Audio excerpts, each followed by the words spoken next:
Live from the heart of the Blue Ridge, Roanoke, Virginia. It's the Just Bernard Show with host Bernard Alvarez. Join Bernard as he shares topics that reveal the real matrix and empower your human experience, including world liberty, the esoteric, suppressed technologies, spiritual ascension, and human consciousness.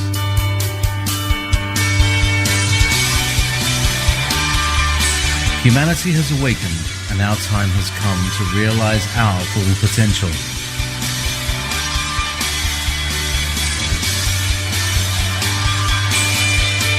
And now, live from the Star City, your host, Bernard Alvarez. Hello, everybody, and welcome to another episode of the Just Bernard Show. We are broadcasting on multiple platforms throughout social media and on my website, and we're here every Tuesday at 3 p.m. as usual. Today, I've got a really good guest joining me, a really awesome guest, because I have been looking forward to this particular talk with her for about a couple of months now, and it seems to go very well with what we're all going through right now. Dealing with isolation as well as getting sick and everything else that goes with it. But before I bring her on, I just wanted to say thank you to everybody who has been supporting my campaign for subscribers. And what I mean by that is super supporter subscribers. As you know, Facebook, besides Patreon, let me step back. Besides Patreon, I now have a supporter subscription that you can have on Facebook. And as well, I'm going to be launching it on YouTube. They have now given me that opportunity. So for those of you that have been supporting and subscribing, I want to thank you. I really appreciate everything you do to help this program keep going. And it's been a really nice week for me because of it. So you've kept me in a really good mood. As usual, I always look forward to hanging out with you guys. So please make sure to put your comments in the chat and we can have a little conversation during the show, hopefully.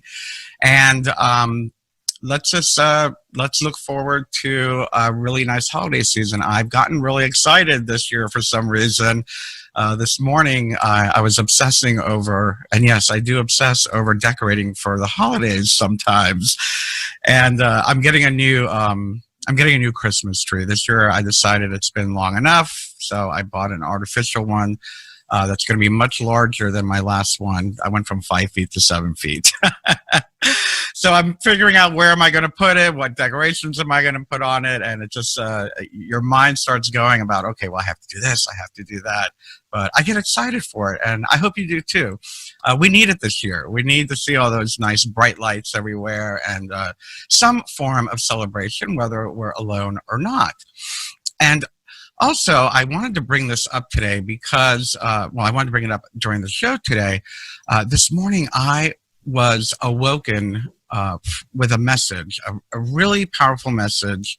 I had this dream. I was having a dream in the early morning hours prior to me awakening, and I was seeing, for lack of a better term, what manifests as my guides, my spirit guides. And I'm having a conversation with them. And the last thing that I remember was very loudly hearing, "You must represent the underrepresented." And I got shaken up out of the sleep, and I woke up and I was like, well, I thought that's what I was doing. So I'm having this discussion in my head in the early few moments of me awakening and going, well, I thought, that's what I'm doing, or should I do more? But I came to the conclusion that it was just for me to tell you, let's remember to represent those that are being underrepresented. We all have a voice, and everyone has the right to their own individual beliefs, representations, and all of that. So we all have the right to be who we are, and so we should be happy about that. Anyway, with that being said, I want to tell you a little bit about my guest who's joining me today. Her name is Willis, and she has written this wonderful book. She's co-authored this wonderful book called Opening to Grief. She is the co-founder of the Boston nonprofit Facing Cancer Together, a clinical social worker and bereavement counselor with a private practice in Brookline, Massachusetts. Claire is available to connect with you guys, and we will, of course, share all the links to Instagram and Facebook and all of that. So without further ado, welcome to the show, Claire Willis. Thank you for joining us today. Oh, thanks for having me. I love your dream. Oh, well, thank you. Yeah, so it was it shook my foundation a little bit, which is good. That's a good thing. Speaking of foundation, so this is some pretty interesting work that you've been doing with the Cancer Bereavement Group, as well as co-authoring this book, Opening to Grief. And I'm wondering if you would mind sharing with us a little bit about your short, few minutes of how did you get to, what was your journey like to want to focus on this type of work? Well, actually, I'm going to answer this a little differently than I have before. About 10 years ago, I had a life-threatening encounter. I had pulmonary emboli and I almost died. And when I came out of the hospital, it really had shaken me up. And I realized that something about the tenuousness of life that I hadn't fully grasped before. And I decided to change the work I did, and that I wanted to work with people at the threshold of life and death. I've worked with people with cancer for about 25 years, but what interested me most about this was really working with people around bereavement and loss. And what drove the book is that I find myself answering the same questions over and over in my groups. And questions like, how long will my grief last? Will it always feel like this? When does it end? Am I doing it right? And I realize that there are certain models of bereavement that have gotten overlaid on our culture that people compare themselves to.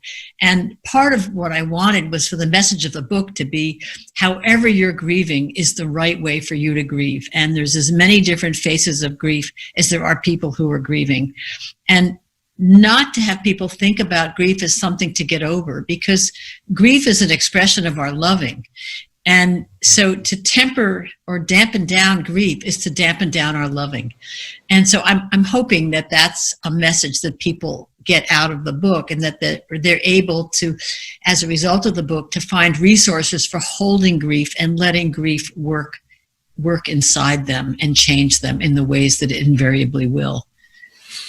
I really appreciate that you said the way you're grieving is the right way for you. And I do find that many of us do try to fall into like a model of what, bereavement is, or what grief is, to see or all how those long nice is bright it right for me to grieve. We even see it in different spiritual traditions or family traditions about what is the appropriate way to grieve. So to break out of that model is very, it's not only eye-opening, but very refreshing. So I appreciate that you're approaching it like that. There's another piece to this that I would love to just say, is that grief has a variety of faces. Most people think of grief as being sorrow, sadness, but grief is impatience, it's irritability, it's anger, it's rage, it's loneliness, it's fear, and it's also gratitude and relief and regret. It has so many faces, but most people don't recognize that. And they think, oh, I'm not sad enough. Like I had a client say to me the other day, I haven't cried since my husband's death. Well, it was, given her life, it was completely understandable, but she was judging herself about that. And sure enough, a couple of weeks later, the tears came. But grief when you've lost somebody or something you love, you don't get over it. It changes in how it sits in you, but grief doesn't actually go away, but it certainly changes in intensity and duration and frequency. Sure. And I noticed that you talk about how grief is an expression of our love, and how perhaps it's it's a part of accepting the impermanence of that relationship with that which we love, or that whom we love, perhaps? Yes. There's a there's a man named, I think it's a man named Jamie Anderson, who wrote something that I just came across the other day, which I loved. And it was something to the effect of, grief is what we feel when, grief is when what we've lost is gone, or what we've loved is gone. It's a feeling that has no place to go. That's what it was. Grief is what we feel when it has no place to go. And I hear that a lot. I miss being able to love somebody. Yeah, absolutely. And you've opened up something, you made me think of something, that there are different expressions of loss within our lives, whether it could be the loss of a job, a career, a loved one, a relationship, a divorce, et cetera, and how that can, grief can show its head that way as well. Well, actually, I think right now everybody is grieving, whether they know it or not, because we've all lost the life we lived. And it's not going to go back to the way it was, which isn't to say it'll be terrible or bad. It's going to be different. And we don't know what that difference is going to be. It might be a higher quality of life. It may not. It really depends on what we've learned from all this. But the other thing, Bernard, that I think bears mentioning, I was talking about the feelings that often accompany grief. But the other thing is that grief results in changes in behavior. Often we eat differently, we sleep differently, people can't concentrate often. Often people find it very hard to read. We may start to have a little extra drink a little earlier in the day. So that there are a lot of changes in our life that often co-occur with grief. And the other piece that I think is often important to think about and to name for people who are grieving is that when we lose someone we love, we call that the primary loss. But let's say you lose your partner or your spouse. And then with that loss come many other losses. You may lose economic stability. You may lose a co-parent. You may lose someone with whom you were planning your future. You may lose the breadwinner. You may lose your home. Your friendships might change, your community. And so those losses are often called secondary losses, but they are seldom secondary in impact. They actually have a very primary impact, even though they're not the primary loss. Those losses are often called I think that's an important thing for people just to think about, because losing someone we love is one loss, but there's a whole constellation that usually accompanies that kind of a traumatic loss. Boy, I'm listening to you, and I'm remembering my own grief and loss from a 10-year marriage. And the first thing that, I don't want to say the first thing, but the main thing, the long-term impact that I feel and felt, now it's been almost 10 years since we split up, is that whole idea of that future that we were planning is gone. And so your whole life path changes. And it really causes you, it forces you to step back and reevaluate your entire life plan. So yeah, absolutely. No, I just want to reiterate, because I think this is so important, that those quote unquote secondary losses are far from secondary in impact, and they can have a very deep primary impact. And if people don't have a name for that, they can sort of wonder why they're feeling off, that there's so many ways, there's so many layers, and it's a relief to people, I think, often to hear, oh, there's a word for this. Oh, this is in the literature. Oh, what I'm feeling is normal, And I want my book to normalize people's experience by slightly educating them and giving them resources for holding grief.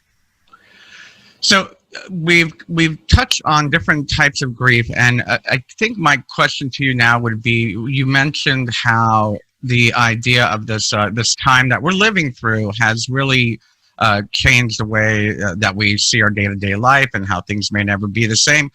But some people, myself included, might be saying, well, I'm not really feeling that grief, or I haven't identified that as a source of grief. Are there ways to, I don't want to say acknowledge, but be able to identify what's causing grief, bereavement, or this need to mourn? Everybody's life has changed, and some people's lives have changed in a way that's improved the quality of their life. I don't think that's the experience for a lot of people, and some of that really depends on our level of privilege. One of the things that COVID has done, which is quote unquote good, is that it's brought the word grief into the culture. So you can pick up a New York Times article, you can pick up the Atlantic, and you see articles about grief. So it's become a word now that we're familiar with and that we're really learning some of the nuances about. The other thing about it is that often it has opened up losses. The losses that we experienced from COVID have opened up losses from our earlier life that we may not have even thought to grieve. So I know for myself, I think about my mother who died probably close to 20 years ago. And I think, when I think about what it would have been like for her to live through this time, I can feel a lot of sorrow about that. Like, oh, she'd be just devastated to even politically to see what's happening politically, no matter which side of the spectrum you're on around that, you know? So it's really brought in all our other losses that we may not have grieved fully at the time, not to mention some of them now. Absolutely. And I'm glad you brought in the idea of the political processes that have been going on, because I feel that's probably added a lot to our grief and our stress levels over this last year.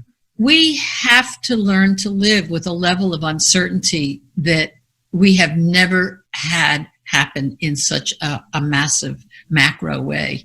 And who knows, no matter whether you're a Democrat or Republican, it doesn't even matter, because either way you're going to experience loss. And already we're feeling the threat of loss of our democracy. And who knows what's going to happen. But I think part of living with grief and opening to grief means it asks of us to live to uncertainty. And none of us like that. That's not easy to do. How do we hold the level of uncertainty that our life is asking of us now? Whether it's potential environmental future losses, which seem inevitable, that actually brought this virus to begin with. And the environmental crisis is not going to go away with the change of an administration. I mean, we're talking long term. And so how do we learn to live with the uncertainty that we've really co-created in a way?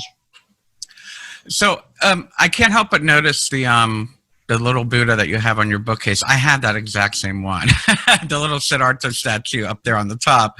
And as you're talking about the idea of learning to cope, I can't help but recall a book that I read, 20 years ago. It was called The Tibetan Book of Living and Dying by Sogyal Rinpoche. I don't even know if I'm saying his name right.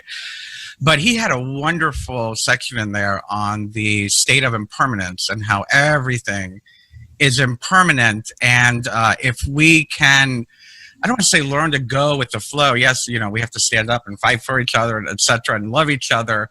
But to perhaps understand the life cycle, or understand the cycle of birth, life, and death of every situation that occurs in our life, perhaps the grief doesn't traumatize us as badly.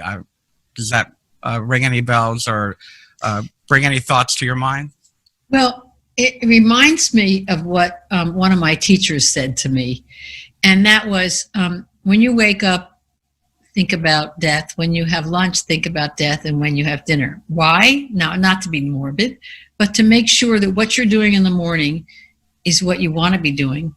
What you're doing in the afternoon is what you want to be doing. And so you're using it as a North Star to guide your life. So if we live with the idea that life is impermanent, and it's a very hard thing to live with. It's easy for me to say these words, but Stephen Levine says that looking at death is like looking at the sun. We look, we turn away, we look, we turn away. If we stare at the sun, we'll burn our eyes.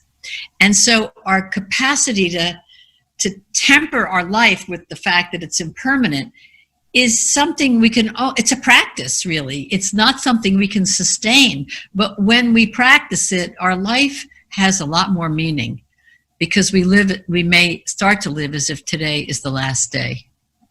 And I mean, it's a writing assignment I've given in my writing group. I'll say, if you have 1 month to live, how would you spend it? And then I would say, where have you written your own prescription for healing? Because what are you waiting for? And who knows, right? None of us know. And COVID has brought death onto the horizon in a way that it wasn't there before. It wasn't there. Yeah, absolutely. Especially if you've known somebody young who's been hit with it. So. Yeah, for sure. And, you know, what you were saying about looking at the sun and that wonderful analogy, it calls to mind the idea how, especially in the Western culture, I don't want to get too metaphysical, but in the Western culture, we don't really embrace death. We're afraid of death, whereas in a lot of the, whether they be indigenous cultures or ancient cultures, like the ancient Egyptian, Kemetic cultures, death was something that was not feared. It was just a part of the cycle of life, and we've seemed to distance ourselves from that, which leads to more grief and more bereavement, I would think. Well, there's a saying, what we resist will persist. Mm-hmm. Absolutely. And I think grief is not a popular topic in this culture.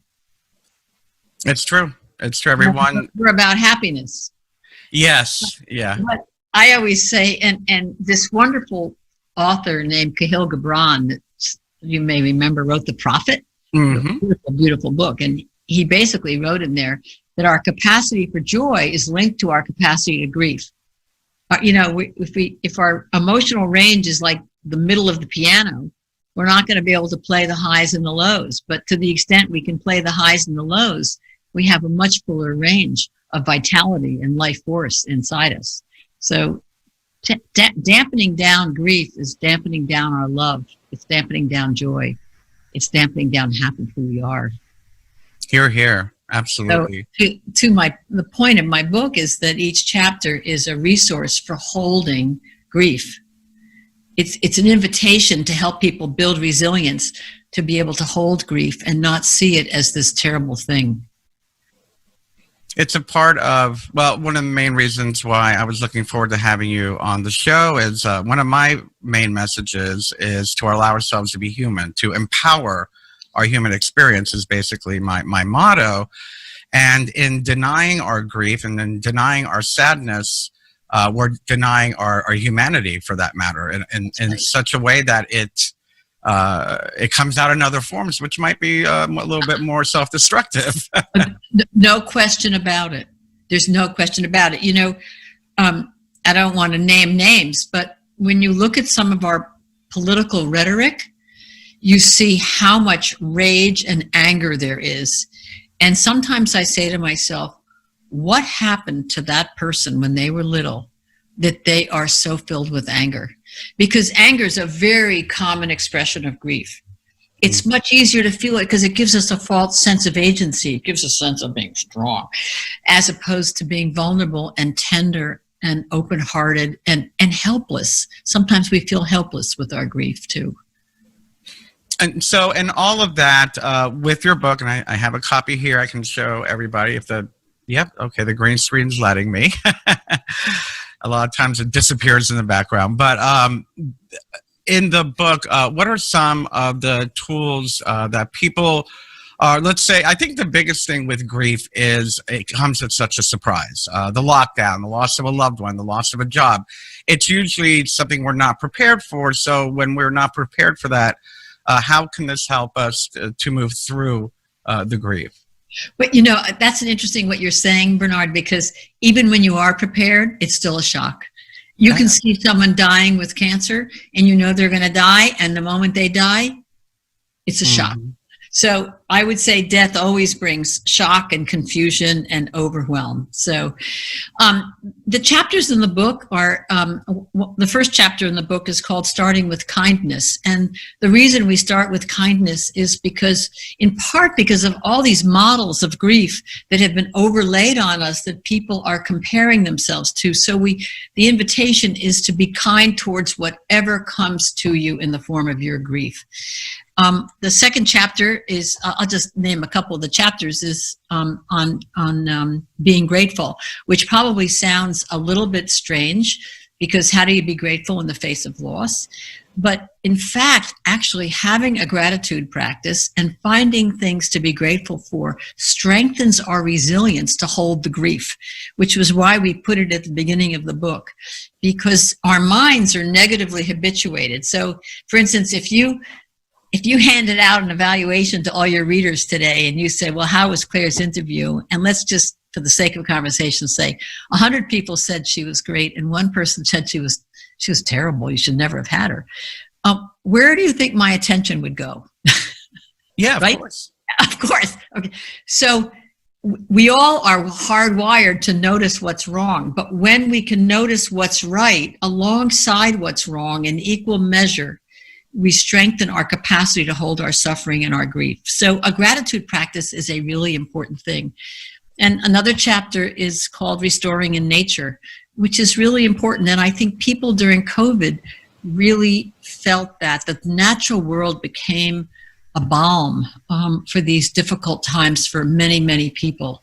And there's a lot of research about why that is. But when we're in the natural world, our eyes and our souls can rest in a way that, for most of us who are in front of a computer all day, it's focus and it's tension. And the natural world asks nothing of us and grief gives has us everything. Variety And that's of sort of the faces. short version. Most people think of grief And as being there's sorrow, a couple of other sadness. chapters on But mindfulness grief and is meditation. impatient. There's one on making art so that you can express your grief in a non-linear way. There's one on writing. And that's And our souls that's can rest some in of a the way meat of that the book. But the basic message is allow your grief to come, because it's your expression of loving. And so to dampen it down is really to dampen down your loving. I love that. Thank you. That's perfect. That's a great place for us to start wrapping up. What a great message. When it comes to finding more about you or the book, do you have any suggested website stores? My website probably is the best way, openingtogrief.com. Yes, and you can see where I'm doing readings, and there's a way to connect with me. There's a blog. There's some resource. There's also some resources on the website that might be of use to people. Wonderful. Yeah. And as far as the bereavement group that you do live, are you still doing that? Well, I don't do it live. I do it on Zoom now. Oh well, yeah. Oh no, I'm working. I keep forgetting what world we're living in now. Do you do it live on Zoom? It's so easy to forget, isn't it? Yes. I made that comment the other day about the traffic at Thanksgiving, and then I realized no one's going anywhere. I know. I just realized there's not going to be a parade this year. I'm kind of grieving that, actually. Yeah, there's a lot of loss. And there's some gains too. Very good. So, but people can reach out to you, and if they want to follow up, they can go do so at openingtogrief.com. As well, it's available at multiple online booksellers. Yes. I always say buy locally. And buy locally, of course. And there's, what's the name of that? There's bookshop.org. Is that for local? Yes. Yes. Wonderful. Very good. Well, I thank you so much, Claire, and I appreciate you coming and joining us today. And, thank you for having me, Bernard. Oh, it's been a pleasure. It's a topic that needs to be discussed a little more often, and anything that empowers our human experience is definitely a part of a discussion I want to be in. So thank you for that. Okay, great. All right, everybody. Well, that's it for today's show. I want to thank you for joining me. Next week is, I don't know what next week is going to be. I actually am going to freestyle it next week. So we'll just be having an open discussion, topic discussion, and I will see you all then. Have a great week. I love you. Bye-bye.